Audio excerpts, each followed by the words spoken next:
এইটুকু ডাবের পানি এই একটা গ্লাস পুরোপুরি ভরেও আরো থাকে। আজকে আপনাদের সাথে এমন ভালো একটি বিষয় শেয়ার করব যেটা দেখে আপনাদের অনেক ভালো লাগবে। বিষয়টি হচ্ছে এতটুকু ছোট একটি ডাব, এই ডাবের মধ্যে পুরো এত বড় একটি গ্লাস পুরোটা ভরে যায় পানিতে।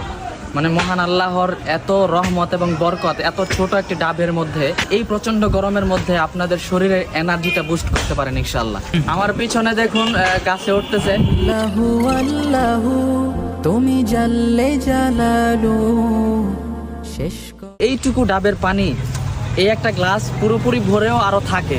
এটা কিভাবে পসিবল? মহান আল্লাহর রহমত যদি না থাকে এইটুকু একটা ডাবে এত পানি হওয়ার কথা ছিল না। আমরা ভাবিনি যে এত পানি হবে। ইতিপূর্বে আমরা একটা ডাব কেটেছিলাম। সো আসুন দেখে আসি কতটুকু পানি হয়। তোমার গুণগান মাশাআল্লাহ। দেখুন আসলে এইটুকু পানি